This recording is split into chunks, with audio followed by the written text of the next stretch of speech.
Though the overarching story for Uncharted 4 stretches for multiple time periods across Nathan Drake's life, the main plot takes place sometime after the events of Uncharted 3 Drake's deception, and since then Nathan has settled down with his wife Elena and is currently living the simple life away from treasure hunting. However, one day his thought-to-be-dead older brother Sam reappears and comes to Nathan seeking his help in order to find a hidden treasure that the two of them had attempted to find when they were younger in order to pay off some debts that Sam owes to a dangerous drug lord. After some convincing, Nathan ventures back into the dangerous world of treasure hunting that not only reunites Nathan with his longtime friend Victor Sullivan, but pits the three of them against an old business partner of Nathan and Sam's and his hired army of mercenaries. And as they travel around the world in a race against time to reach the treasure, they will discover the secrets of the past which will reveal the truth behind some of history's most notorious pirates.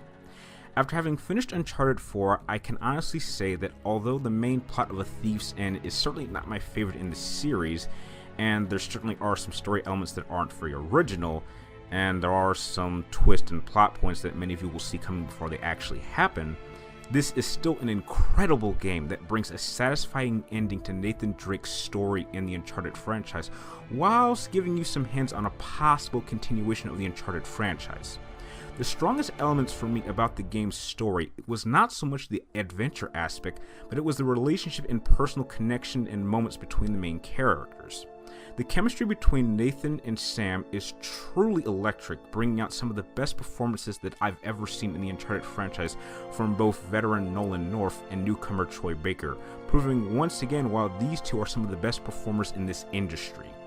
I really appreciated how much time the game spent in actually going into Nathan and Sam's younger past, which revealed a number of important details about their parents and where and how they gained their obsession with adventure seeking, and even took the time to bring to light an old plot point that really bothered me in the previous game, but is answered here.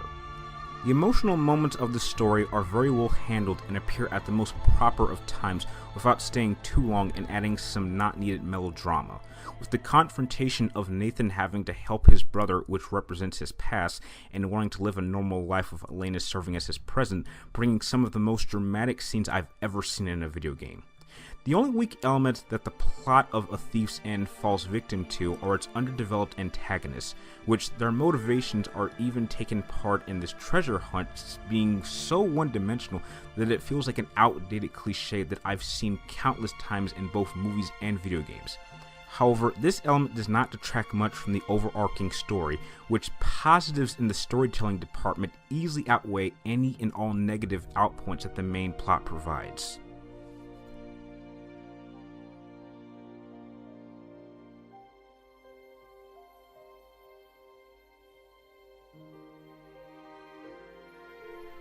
For anyone who has played any of the previous 4 installments, you will feel right at home here, as A Thief's End practically plays identical to the previous installments, though there have now been some serious new additions added that will certainly enhance your overall enjoyment over the course of your playthrough.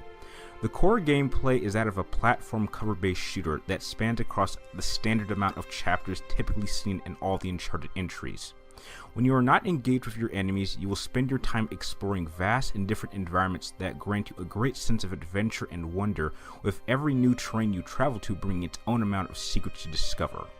During your exploration, there are a great deal of puzzles that will test your mind and your ability to take advantage of the clues that you will have at your disposal in order for you to move forward in the plot.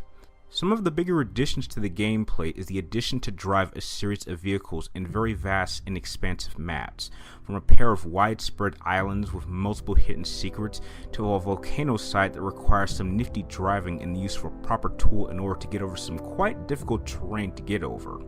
Another addition to the gameplay is the ability to swim and use the underwater ability, which this element does add more to the exploration element of the game, which you will need in order to take the element of underwater secrets into account, and having the ability to swim underneath will help you out a great deal in some of the more difficult combat engagements. However, the biggest addition to the core gameplay in terms of exploration and combat is the use of a hook and rope. The use of this hook and rope not only makes you feel more like Indiana Jones than ever before, but it adds a serious upgrade on how one can traverse the environment, as there are a series of sections both in exploration and combat that are built upon different elevations that require you to move up and down very quickly in order to get out of tricky situations.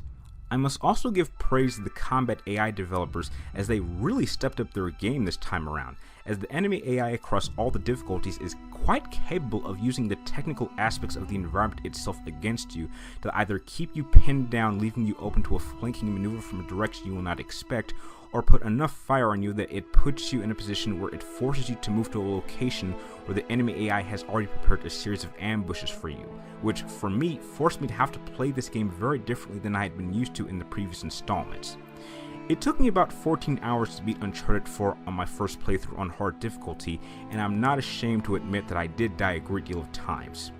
There are also a great deal of collectible treasures that you can find that will grant you points to which you can then spend to add cheats or modifications to your overall gaming experience. Once you are done with the main campaign, you can take your skills into multiplayer and take part in a series of standard typical matches that many of you can expect to see from a cover-based shooter like this one. But with such a challenging experience, Naughty Dog continues their tradition of bringing a well-balanced gameplay style to the front while adding some new elements which makes it stand apart from the previous installments while still feeling very familiar to players used to the Uncharted gameplay format.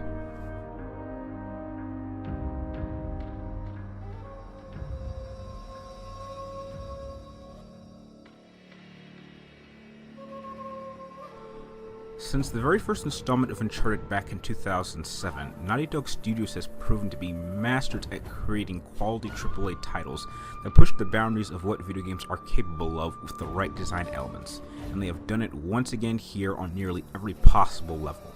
The visuals of A Thief's End are without question the absolute best that you will find to date out of any of the current-gen consoles, and the developers have taken the full power of the PlayStation 4 and have used it to its max. The attention to detail on the character models is simply incredible. The facial expressions captured were so well handled that you can literally get a good sense of how a character is feeling and reacting to a situation without them even needing to be able to say a single word. Even the character models and their clothes that they're wearing actually react very well to the environment, as jumping into water darkens your clothes and actually gives you a little bit of weight, and even the element of mud can actually stain your clothes as well. In terms of environments, A Thief's End without question has the most diverse collection of different landscapes to explore, that though do have boundaries, feel more expansive than any previous title.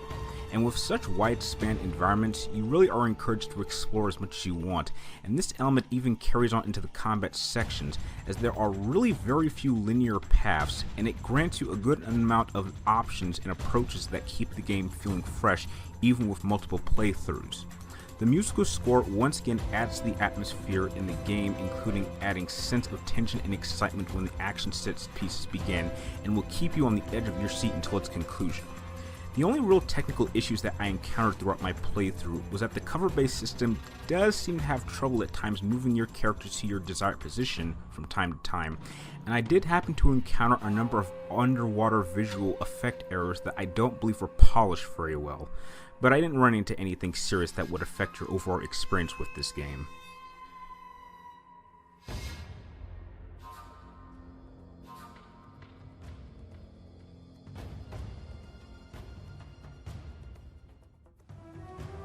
Now, as I'm sure you can tell from my review, I absolutely loved Uncharted 4: A Thief's End, as it really does bring a somewhat semi-conclusion to the Uncharted franchise, and possibly some elements could continue. But this game has been getting critical acclaim and has been getting massive positive reviews across the board from just about everybody online, and I'm afraid I'm gonna have to agree. Now, is this my favorite installment in the Uncharted franchise? No, not quite. That spot is still reserved for Uncharted 2: Among Thieves, but this is a well close deserving second. Now, apart from Ratchet & Clank that came out just last month, Uncharted 4 is really a reason to go out and buy a PlayStation 4 if you don't already own, because you're really not going to get this type of experience anywhere else. And heck, me being a story-driven gamer, this game fits perfectly into the type of game that I've enjoyed playing since 1997. Now, if I had to give this game a rating, I'm going to give it a well-deserved 9 out of 10. Absolutely pick up this game when you get a chance if you don't already own it already, and this is not the type of game you want to rent. This is absolutely a must-own for anyone who owns a PlayStation 4.